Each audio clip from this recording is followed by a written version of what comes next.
Hello, you're listening to Tony Slattery's Rambling Club, and you're most welcome.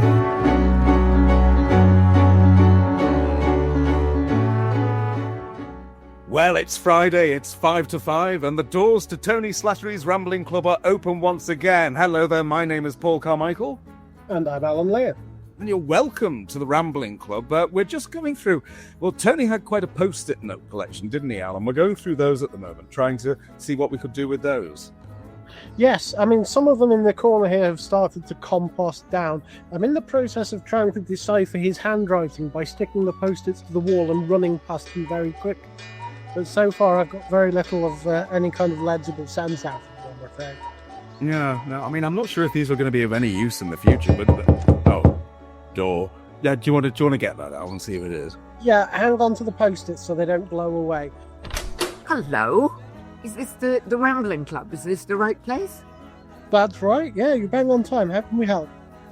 Well, I can't tell you who told me, because obviously I'd have to kill you.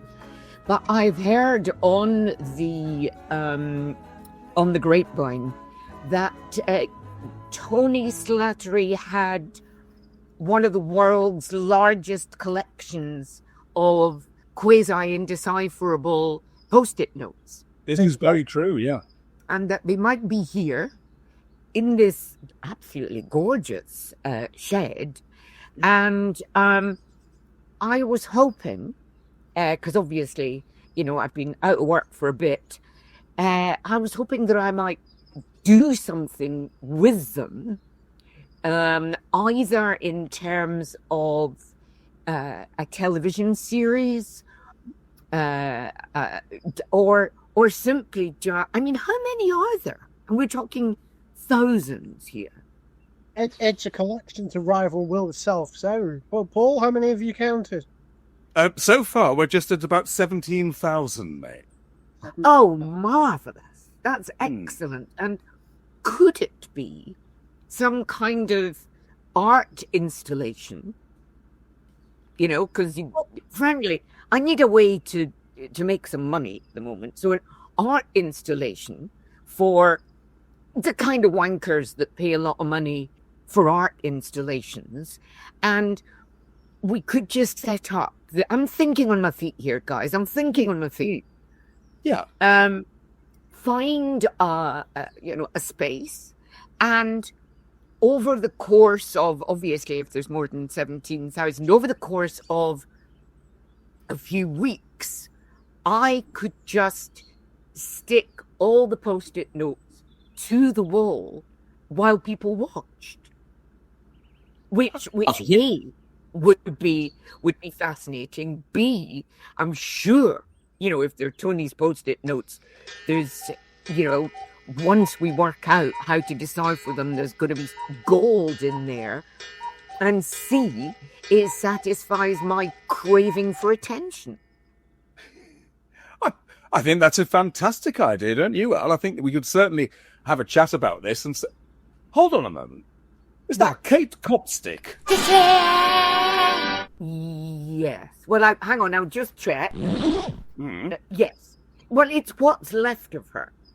Oh, well, Kate, you are more than welcome to, not only to the Rambling Club, to all this massive pile of Post-its, so why not come in? Do you allow random Copsticks to come in the door? We'll allow anyone in here. We're not fussy at all, though. Well, the thing is, Kate, I mean, maybe the best thing we could do here to have a chat about what we could do with these is Alan and I, because, of course, Tony's still in the loo, 50th wonderful week. But what we do is we like to give the old bingo machine a bit of a spin at this time of Friday and see where we can go. Yeah, it's a rather wonderful thing. Although, what was it Tony called it? He said it looks like an Edwardian sex toy, as I recall. But it's not often right, but this time he was Edwardian. This time I think he may have had a point. Yeah. So, would you maybe like to come with a ramble on a ramble with us, and we could have a chat and see what we could do with these? Oh, I think that'd be marvellous. I love a bit of a ramble. Oh, well, you're in great company then. In that case, let's give the machine a whirl and see where we end up. Off we go.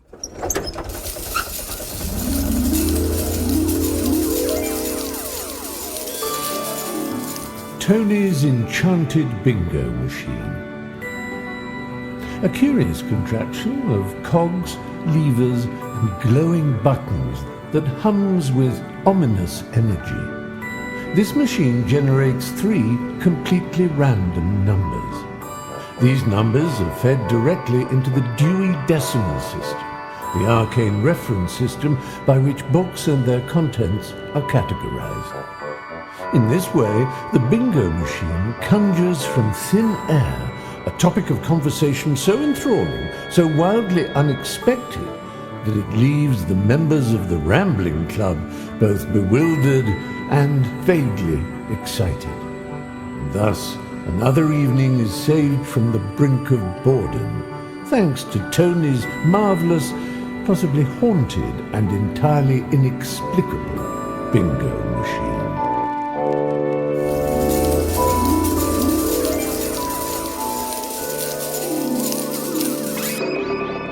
Well, here we are in our first location, ready to begin our first ramble with our guest president this week, Kate Copstick. And the numbers selected for us are 3, 7, 2. 372. That's 372. And the subject is elementary education. Oh, elementary education.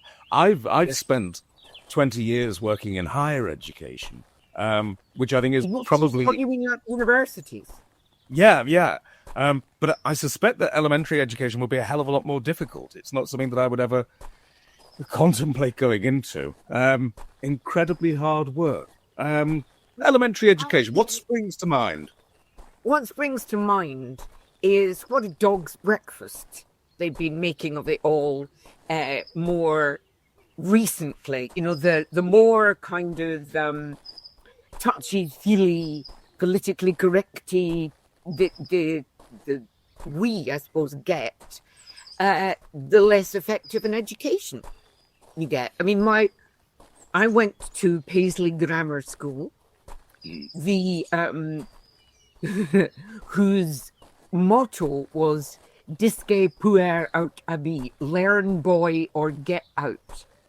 That's how I think it should be. Call me heart. But there are things I learned, I mean, like education-y things, that I learned by rote that just never leave you. You know, and I think that's, you know, like Mediterranean climate, warm, wet winters, hot, dry summers, desert climate, hot during the day, cold at night, no rain.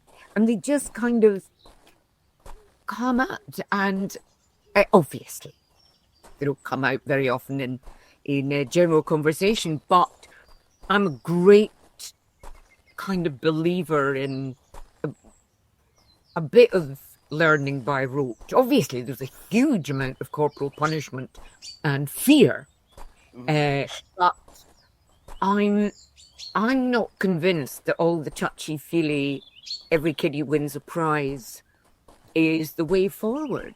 But I mean, I think you two are considerably younger than me, and you might have caught all the millennial, as I say, every kiddie wins a prize. Every kiddie fucking doesn't win a prize. No. And the sooner you learn that, the better.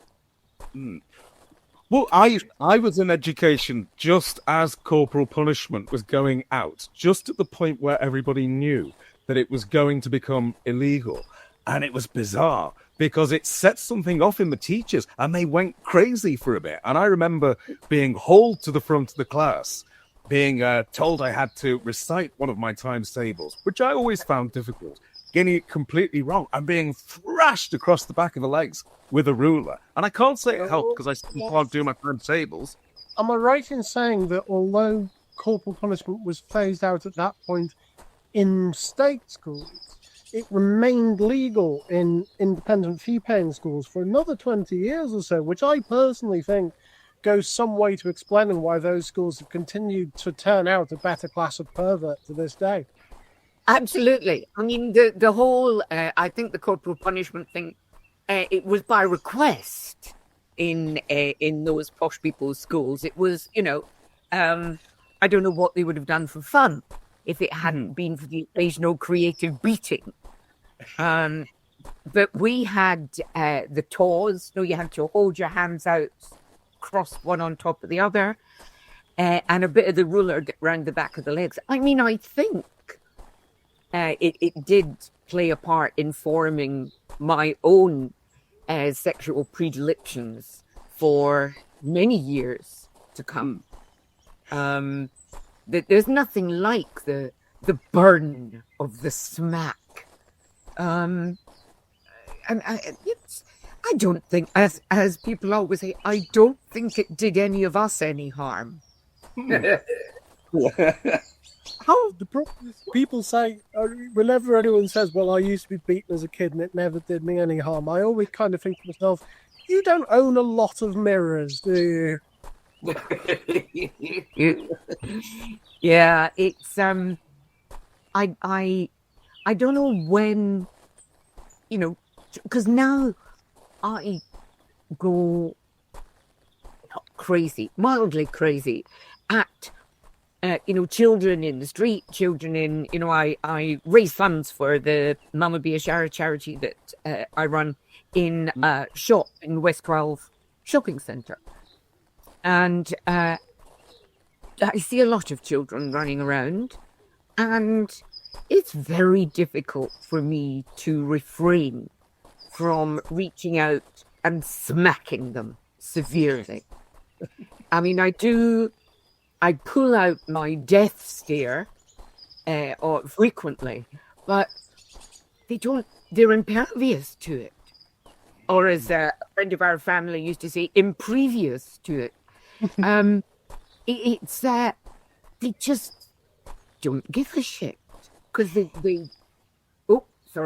No, it's fine. I was just thinking, you've just triggered this memory, which is when I tell you.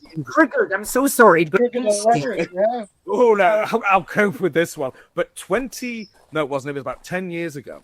I was teaching, and it was a younger group of students, and they were being little shits. I mean, just being utterly uncooperative and terrible. And I didn't lose my rag. However, I did say, look, I don't want to shout. But before I could say anything else, one of them said, you're not allowed to shout. Read your contract. This child was 9. 9.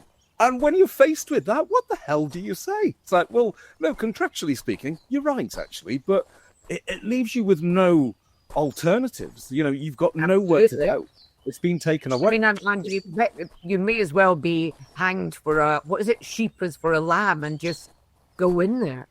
It really, I kind of understand that, there are downsides to brutality in the classroom. I'm trying to think of one, but it's you have to have respect for your teachers. And I loved Almighty. We had great teachers.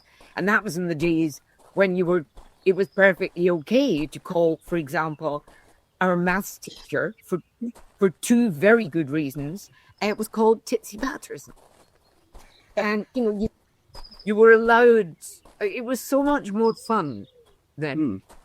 But you did you had respect, and you did your homework, and you learned, and it was. And now when I'm out in Kenya, it's when somebody said to me the last time I was there, you should do your mental arithmetic for the president. He would be very impressed, because they don't.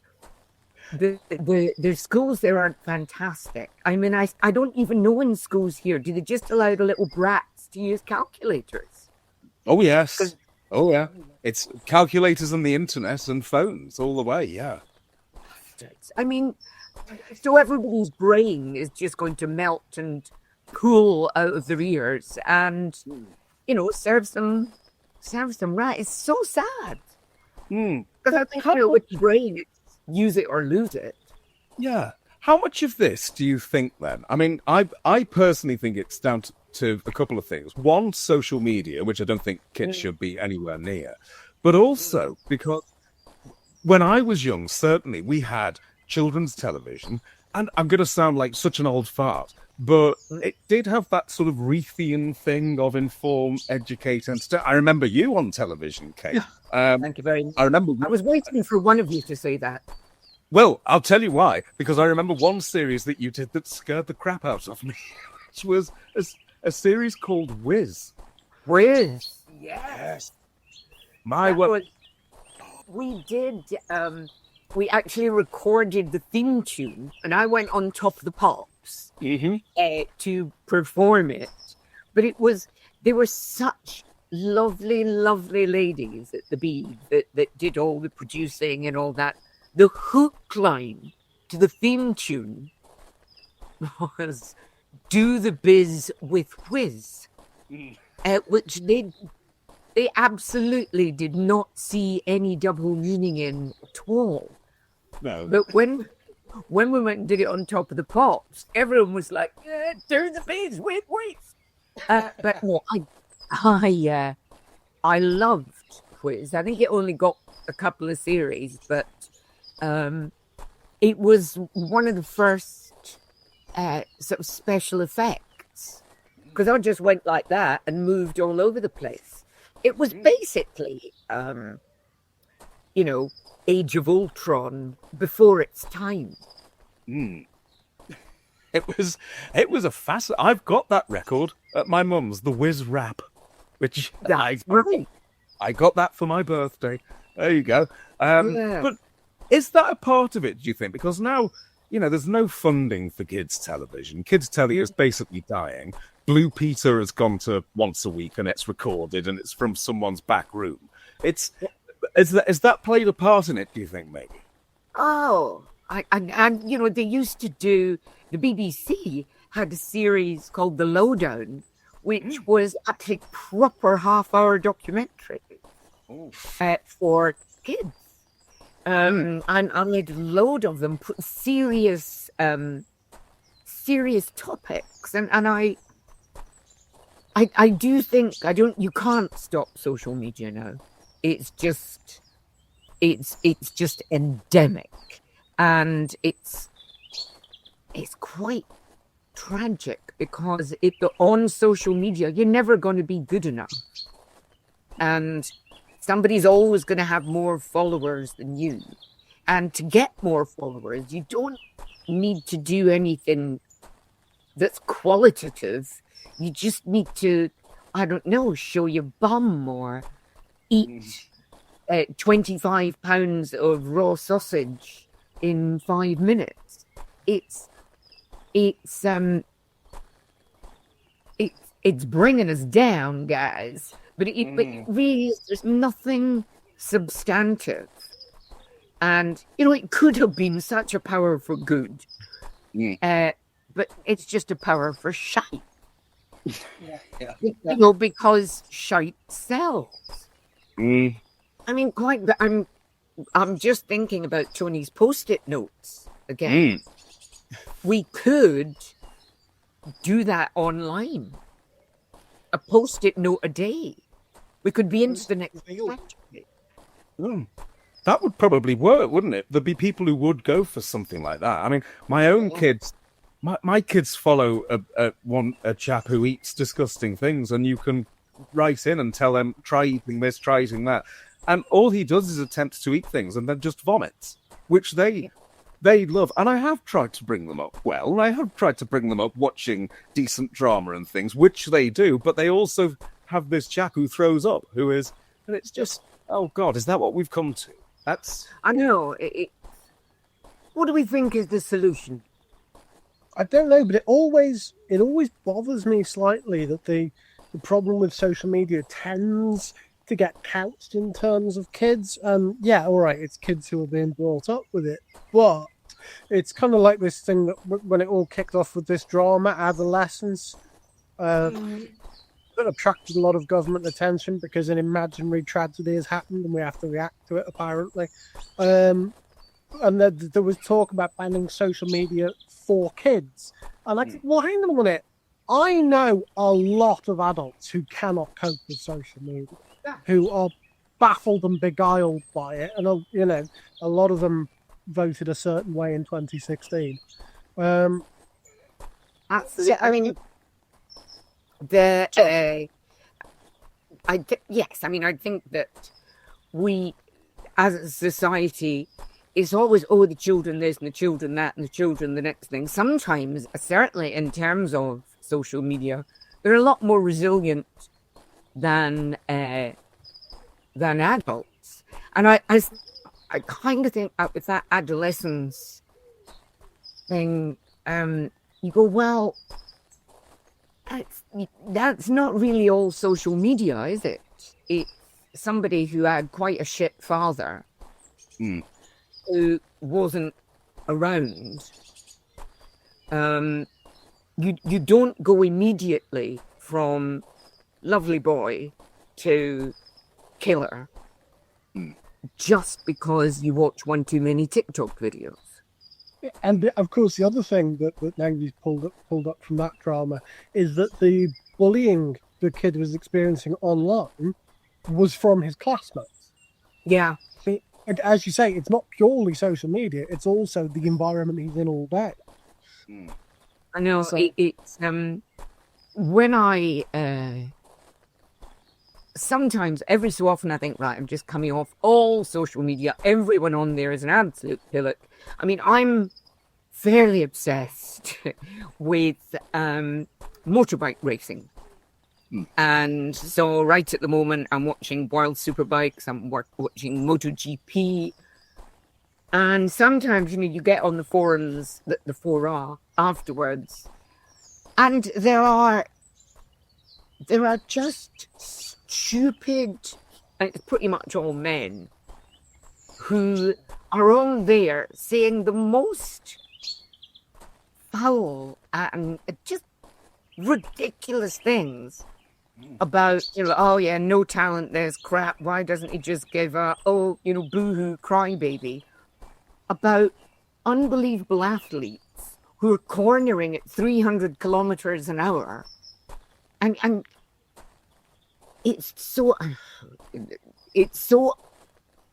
dedicatedly unpleasant that you think, if that, I would actually love to meet some of these people, because if that's the best they can come up with, sitting at home typing horrible things into their laptops or mobiles, you must be such a sad git. If that's kind of the best your life gets. And I think people who have real talents and skills sort of know better than to be very affected by that. But people who are more unsure of who they are and what they are and whatnot are probably not, and they'll be devastated. I mean, you don't have the wherewithal to say, you're just a sad git in a bedsitter somewhere, and I don't care what you say. It's because you go, oh, but he's got 20 million followers. And all that means is 20 million people have clicked on a little box that says follow. But it doesn't seem to make people the be-all and end-all. It probably doesn't even mean that. It probably means 7 people have clicked on a box called follow, and 19.9 million Russian bots have done the same. Yeah. Good point. Okay, do you see yourself as, not maybe a teacher, but as an educationalist? Because I'm thinking about the work that you did on children's television and now the work that you do out in Kenya. Do you see yourself in a teacher role to an extent? Well, no, because I just don't have the patience for it. And I regard stupidity as next to a sin. No, I don't, but it was. But I do very, very much believe, I'm quite passionate about communication and information giving. And it's amazing how just a little information in the right place to the right person in the right way can be a life-changing thing. I mean, out in Kenya, the world is just full of basic things that the people we work with don't know. And that there's so many things that, it's either, oh, my child is cursed. No, she's not. She's got a bad cough. But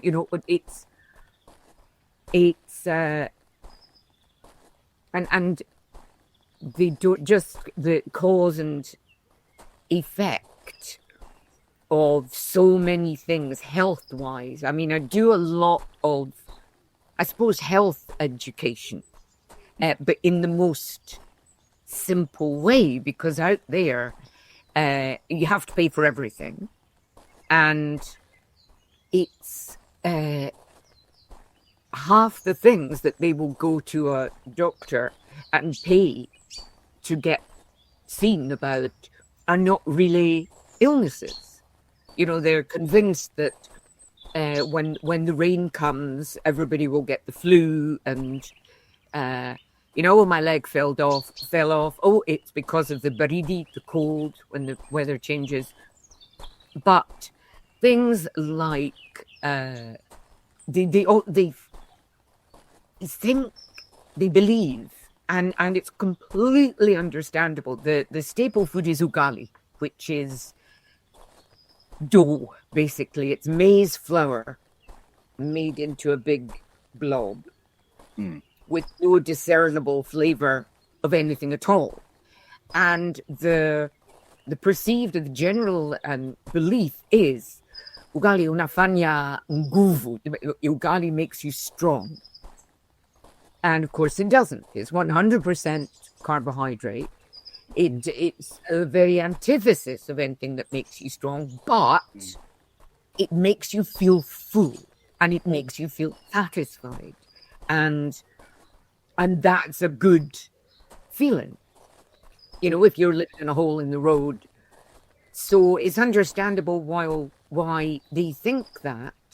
And you can't just barge in there and go, no, actually, ugali is very bad for you. You need to eat more, non-fatty meat. Because it's just impossible. But bits of information and educating that way about nutrition and all that, nutrition, basic, coughs, and they say, oh, I have ulcers, which means they have acid indigestion, and very basic stuff like that. And it can be life-changing when your life is as shit as these people's lives are. And I love giving people knowledge, and certainly in Kenya, they do wonderful things. I do occasionally, and Tipsy Patterson her mind would be boggled. I do basic, sometimes arithmetic little classes, because when the women that we rescue come to us, I say, you have to give me your plan for a business.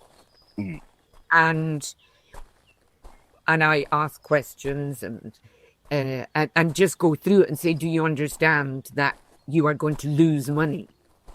Because, you're buying at 500 bob, you're selling at 400 bob. So a bit of mental arithmetic goes a long way. Still haven't got to show mine to the president.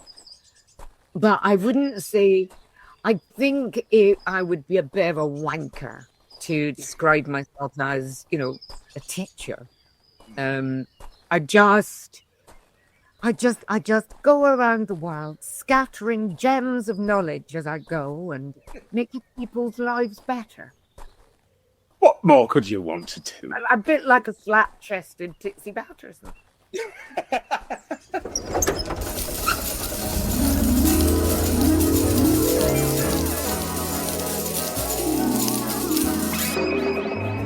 Well, here we are, location number 2, and the second set of numbers from the machine, and those numbers are 6, 2, 5. 625. 625. And that means the next subject is the engineering of railroads. What? Well, it's always fascinated me. Well, the only thing I know about railroads and the engineering about railroads is, how can I just check? How racist am I allowed to be on this podcast?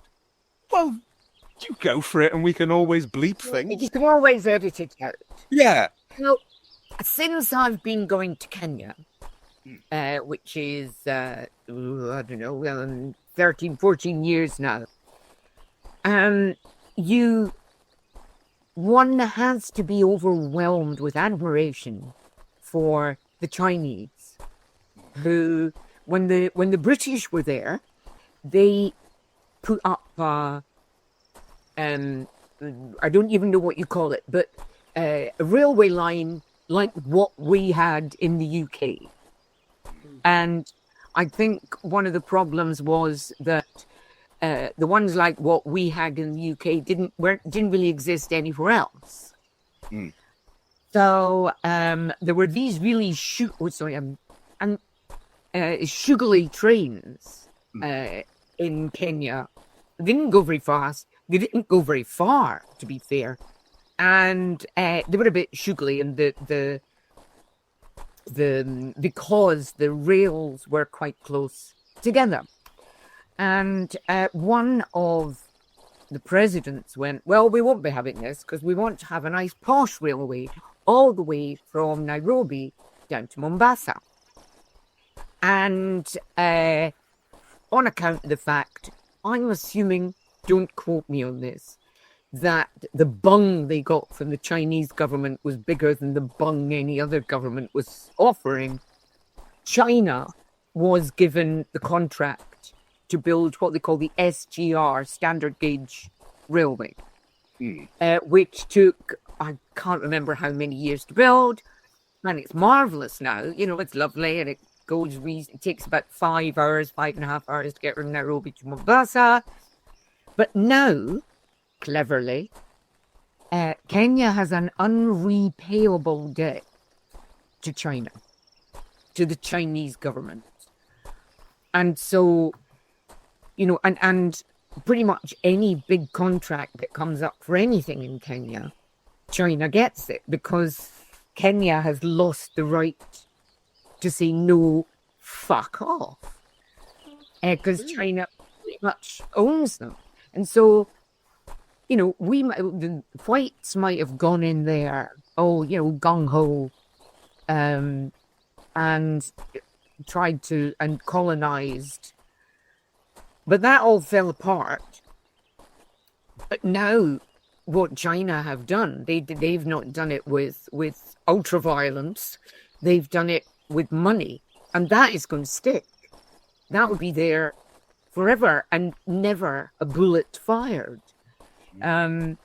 So, and as I say, and now they're doing another extension on the railway. Again, China.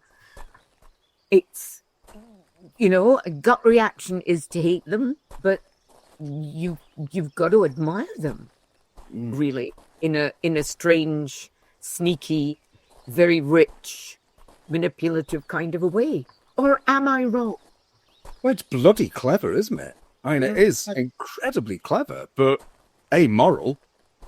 Wow. Well, it's like we were in Croatia last year, and there's a big bridge over one of the rivers, that leads to Bosnia-Herzegovina. It's over the river mouth. And the guides were very impressed because the Chinese had built it and it had only taken them 2 years.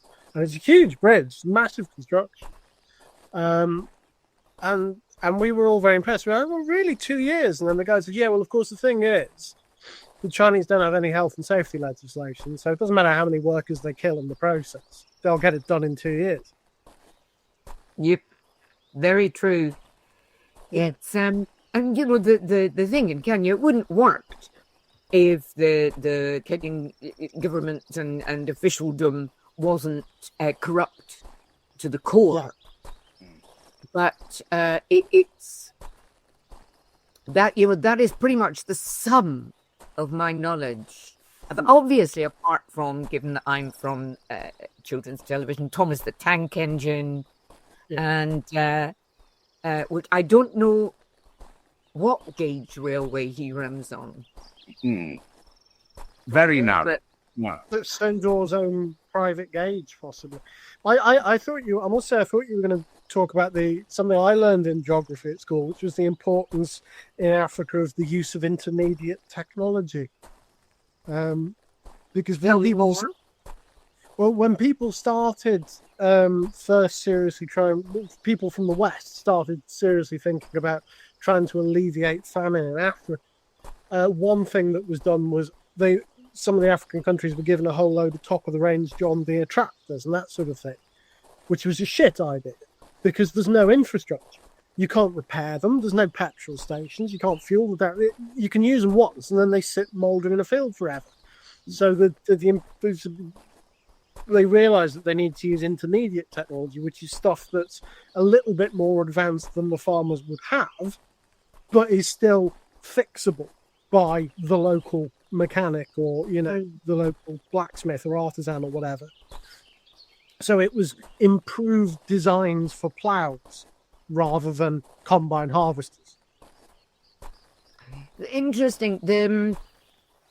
One of the, I think because so much of the aid and whatnot, it comes from here, it comes from the West, and it's organized by people that know absolutely fuck all about what it's actually like on the ground.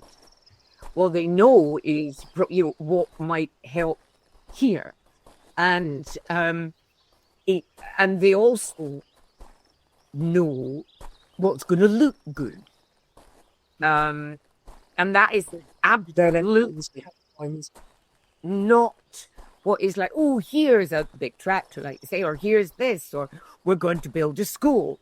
Now, what I know after all these years in Kenya, like, for example, everyone's going a bit mental, and rightly so, now that Trump has said no more Medicaid. And that's a truly dreadful thing for a rich country like America to do. It's appalling. However, the last time I was there in February, March, I was talking to my peeps, to a lot of the people that we help.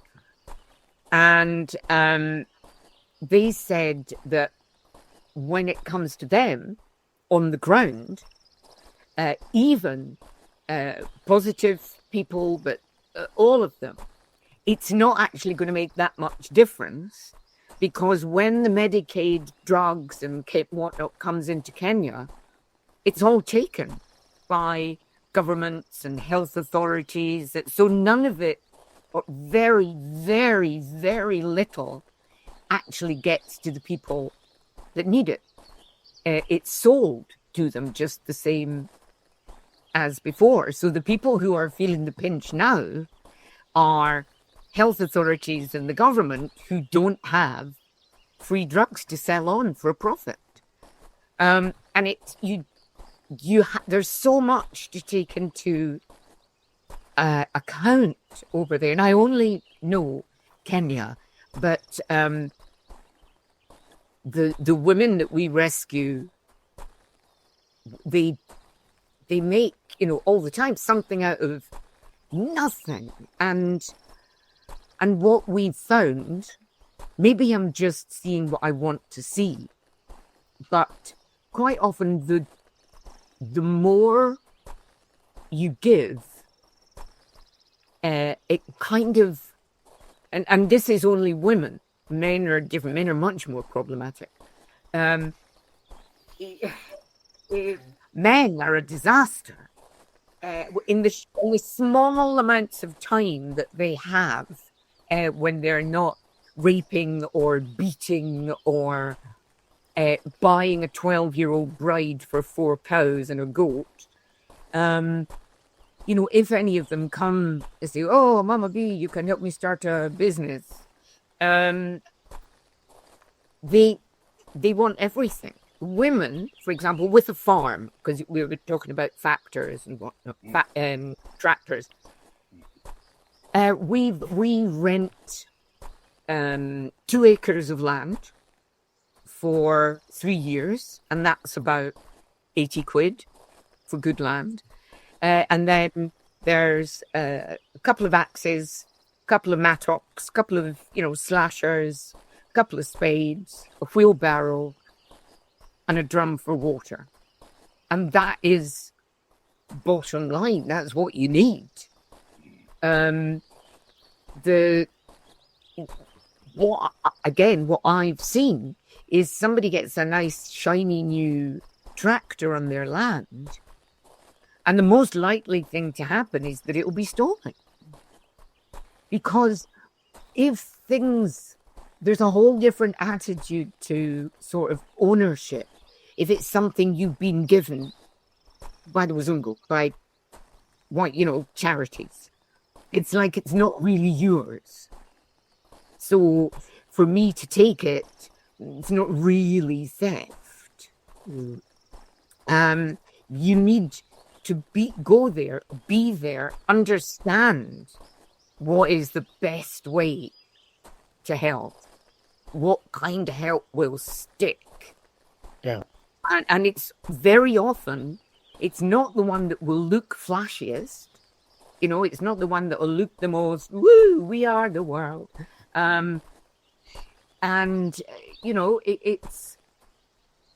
It's little things.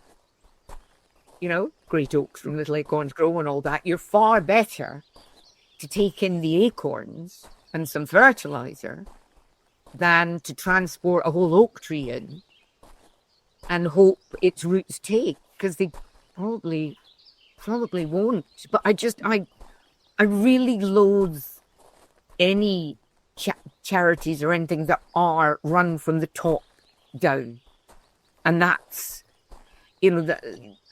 it's that way. Good things are more difficult to make happen, other than, of course, a 6-figure salary for the CEO.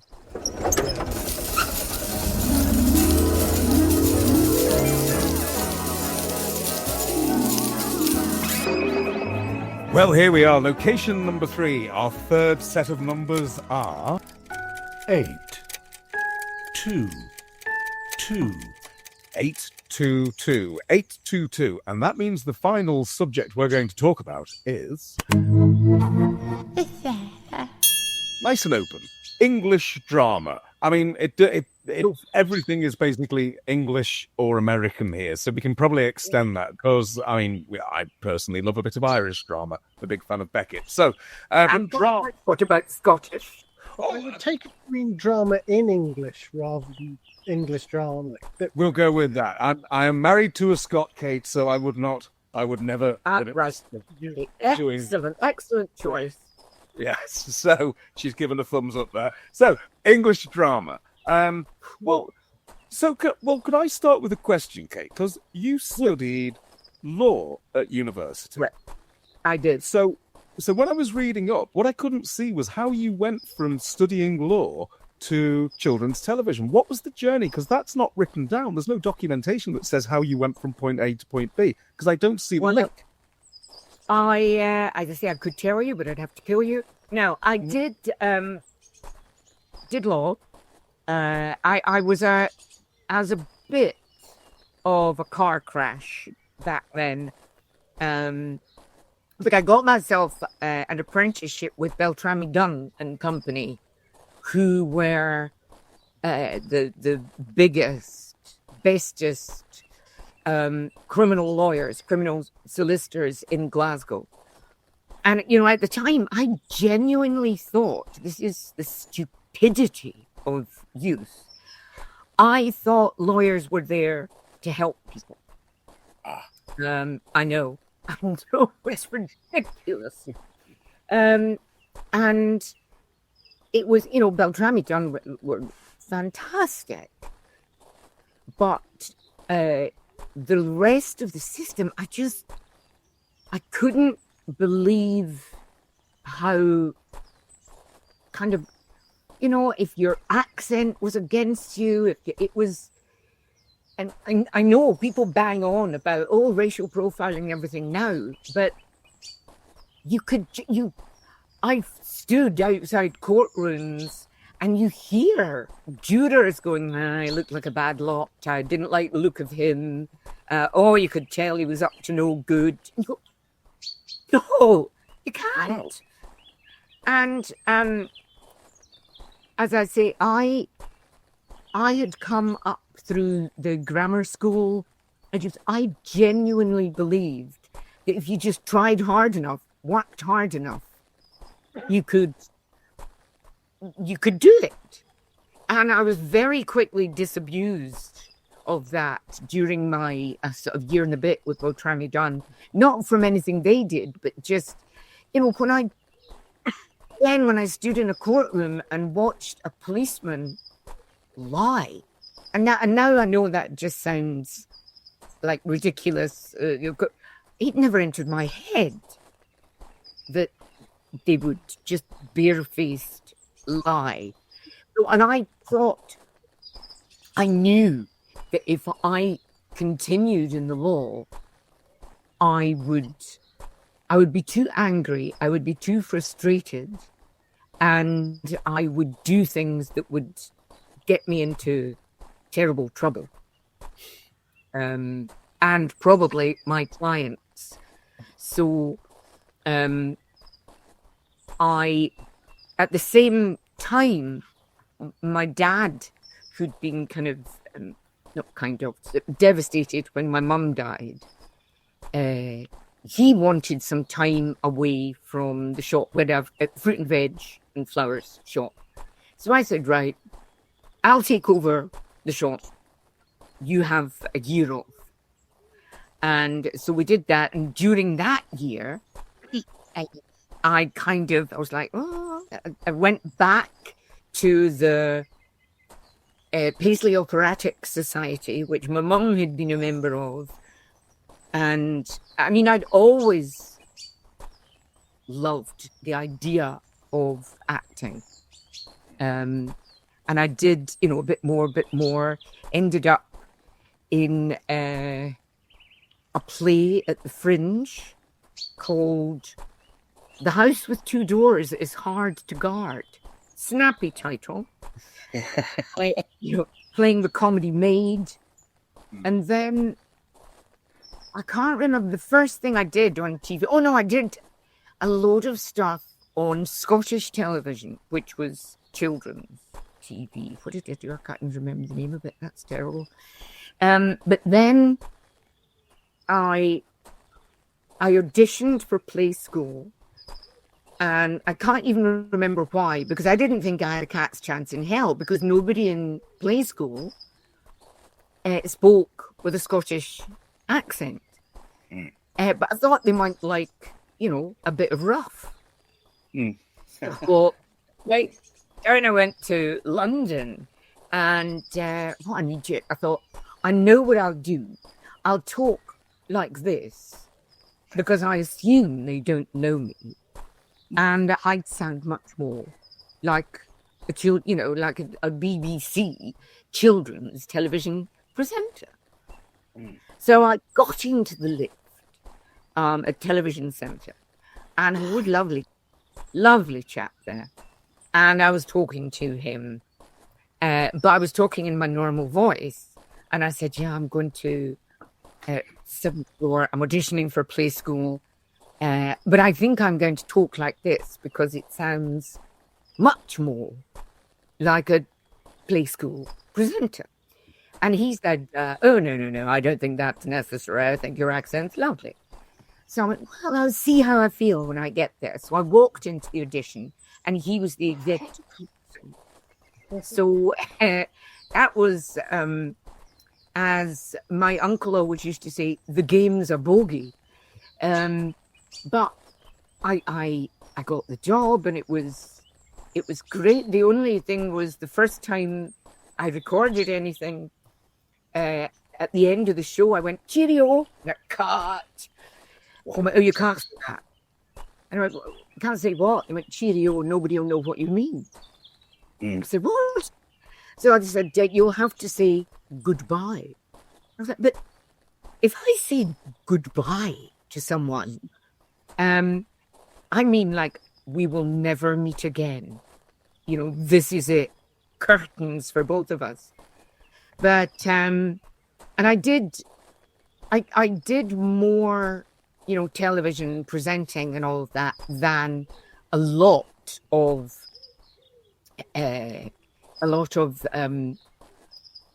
theatre.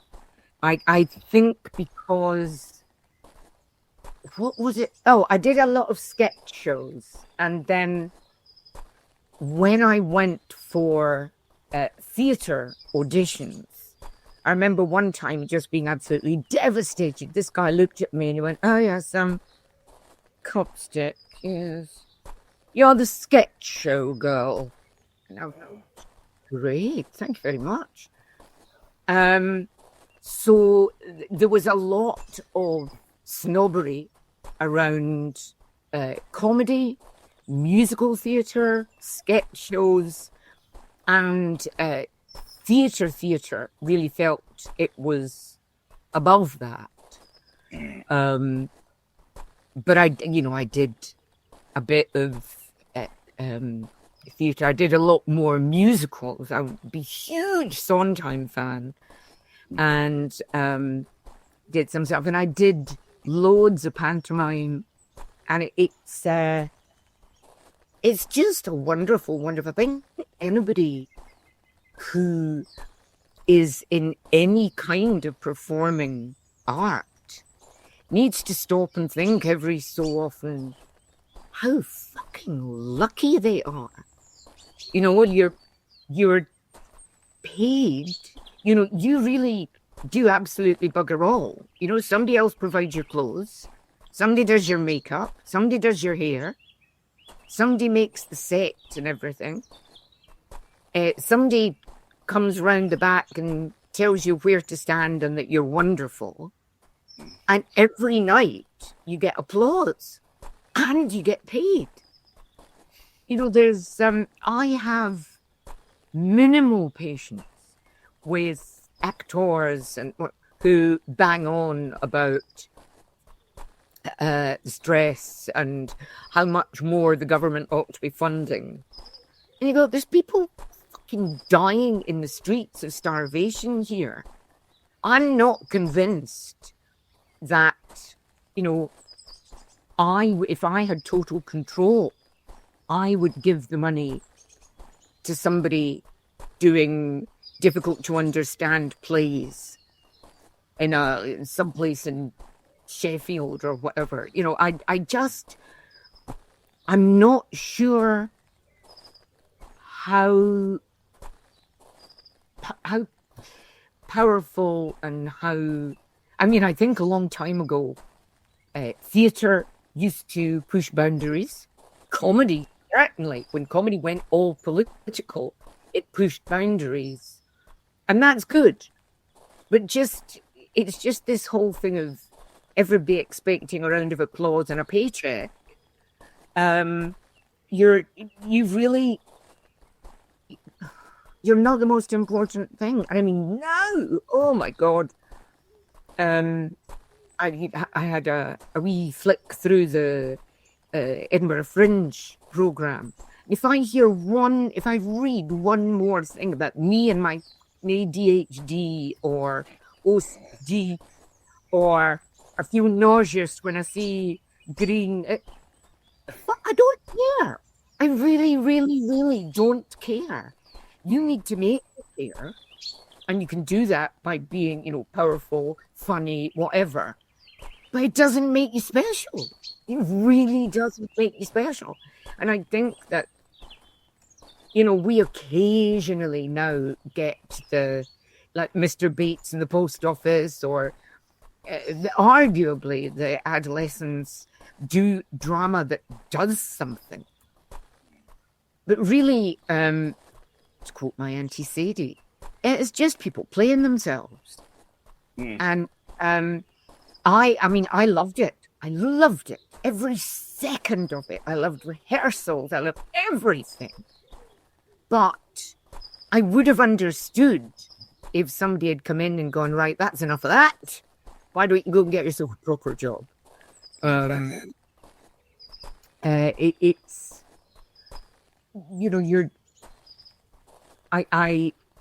it troubles me that the arts are held in such incredibly high esteem in a world which is, quite frankly, going to hell in a handcart.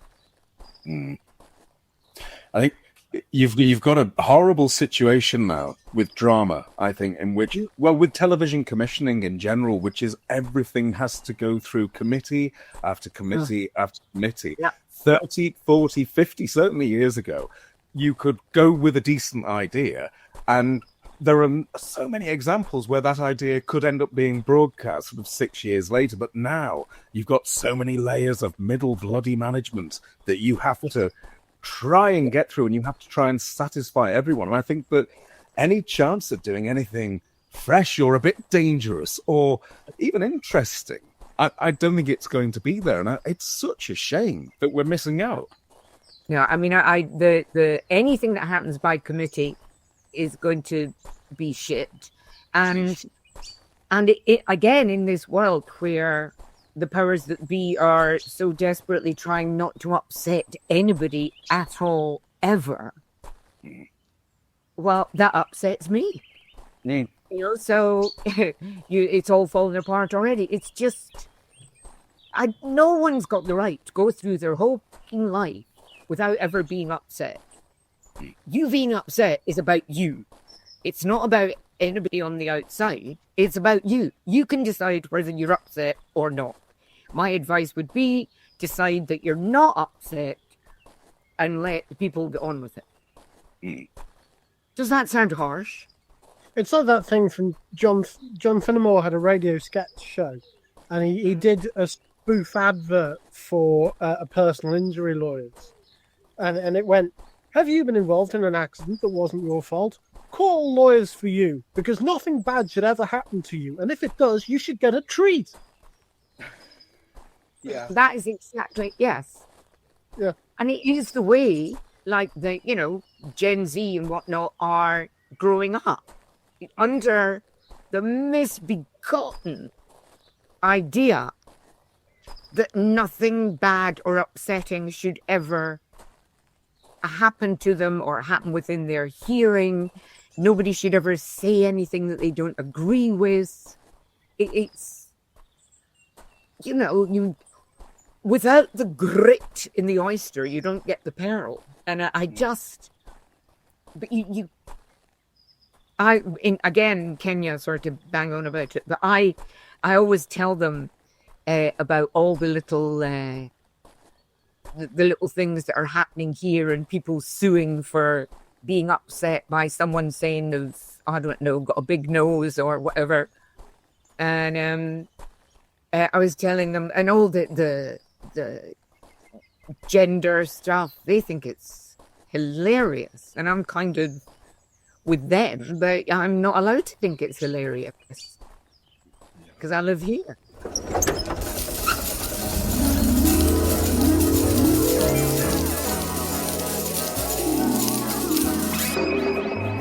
Well, here we are, back in the shed. Our rambles for now are at an end. And Kate Copstick, thank you so much. It's been an absolute pleasure rambling with you today. That really was. That was such an interesting and quite an extensive ramble. So thank you so much for joining us.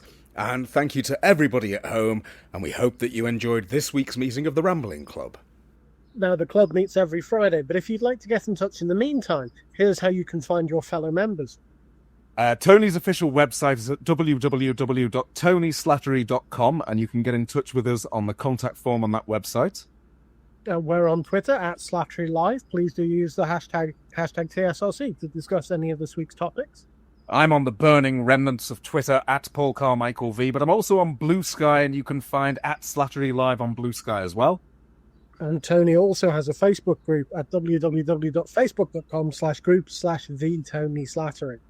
And though we aren't on TikTok, we are on Instagram at Tony_Slattery_official. And if people want to join the Rambling Club for themselves, Paul, how would they do that? Well, what they do is they can head over to patreon.com/Slattery Live. The Rambling Club is open 24 hours a day, 7 days a week, and we would be delighted to see you there. There's all sorts of perks for members. So head over to www.patreon.com/Slattery Live and have a look. And Kate, if people want to get in contact with you and find out more about the charity, how can they do that?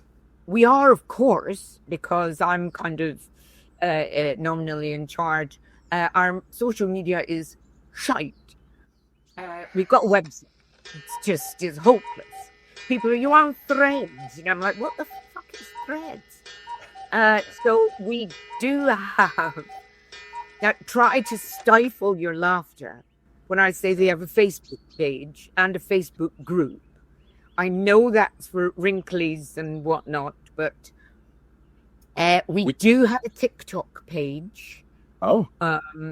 And I'm hoping, you see, if anyone listening or watch anything has any kindness, any space in their heart to come and help us with social media, we're desperate for somebody to help with social media. Because, I mean, we are on TikTok, but what I've found with TikTok is that people who watch it they do have the memory span of an amnesiac goldfish. So you have to keep adding to it like every day or they'll just forget. Anyway, so we really need somebody to help us. But Mama Biashara is on TikTok. We're on Instagram. We've got a website which is in the process of being revamped. So just now there's all the information is on the website. And our kind of techie man, Stephen, when he's not out taking more photographs of the Clyde with his fucking drone, it's just unbelievable. I'm like, can you do the website? Yeah. I'm just trying to find a minute. And then the next thing on Facebook, here's more footage of the River Clyde from my drone. Anyway, but all the information, all the words are on everything you want to know about Mama B is on the website, and that's www.mamabiashara.com. And on that, there's a link to, we've got a wonderful site, wonderful.org, just in case anyone feels like bunging us a few quid. Because, we need your money, basically. Nobody's paid anything in Mumpy. And it costs us to rescue, relocate, and set a woman up in business, costs 20 quid. The way we do it, which is with me there on the ground. But yeah, so www.mamabiashara.com. Go to Facebook, it's Mama Biashara. While I'm out in Kenya, which I will be from the 26th, I write a kind of blog. And people find it interesting and entertaining. And for me, it's therapy because I get to unload at the end of a day or 2 days. And then it gives me an excuse to go to a proper coffee shop that's got Wi-Fi. And well, no, I'm not doing this because I want a latte. I'm doing it because I want the Wi-Fi. And because otherwise, I'm Scottish Presbyterian grammar school by upbringing. I am a walking bundle of guilt. So, I have to have it's not for me. I can't do anything for me. I have to do it for the charity. So for the charity, I go and force myself to drink a latte in a coffee shop that's got Wi-Fi and post the blogs. So that comes up kind of intermittently, let's say on Facebook. It's just Facebook.com/Mama Biashara. And there's a page and there's also a group which you have to ask to join. And I'd be thrilled if you asked to join, because then I can say, oh, look, we've got 24 followers or whatever. Yeah. But, yeah, and I really, much as I don't know, every so often I think I want to do something for fun. There's too much to do over in Kenya. Every time I go there 4 or 5 times a year, and every time I look the women in the eye, you think, why am I thinking about getting myself a job in Panto and having a bit of a laugh? Mm-hmm. It's not going to happen. I was a very good Panto baddie. I loved being a Panto baddie. Great being a Panto baddie. So much fun. But there we go. The Panto I did, I started out as a baddie and I was redeemed halfway through. Really annoying. The second half was never as much fun as the first. Oh no! I played Herod in a nativity play and I got cut midway through the play. That was devastating. What? Honest to God, I remember that now. I still remember that. Oh, I was incredibly upset. A very angry Herod. How can you I always used to get a nice part in the nativity in my church because the little old ladies at the back could hear me. All right, yeah. Good matter if I remember the lines fell off the stage or anything. It was always like, yeah, well, we could hear your voice from the back. Yep. So, Good, strong voice. That's what you want. and if you've enjoyed the podcast, why not go to wherever you get your podcasts? And I'd hate to railroad you, but if you could engineer us a nice little review or a 5-star rating, we'd be exceptionally happy with that. And we will be back, of course, next Friday at 5 to 5 for another ramble. But until then, it's a goodbye from myself, Paul Carmichael. It's a goodbye from a colleague, Mr. Alan Lear. Goodbye. And it is a goodbye from our wonderful guest president this week, Kate Copstick. Thank you. Goodbye. You have been listening to Tony Slattery's Rambling Club with our special guest presenteress, Kate Copstick. She was accompanied by Stephen Fry as the voice of the bingo machine. Acting President Copstick was assisted by Paul Carmichael and Alan Lear. The music was composed and performed by Michael Livesley and Andy Frizzle. Silly voices are by Michael Livesley and the show's concept is by Paul Carmichael. Our producers are Stuart Morris and Alan Dybing, and the show's researchers is Sola Carmichael. The show's producers are Erica Lear and Mark Hutchinson, and the program was edited by Harry Carmichael. Our executive producer is Chris Castle, and the series executive producer is Mark Strickson. Tony Slattery's Rambling Club is a Fanfaniddle production.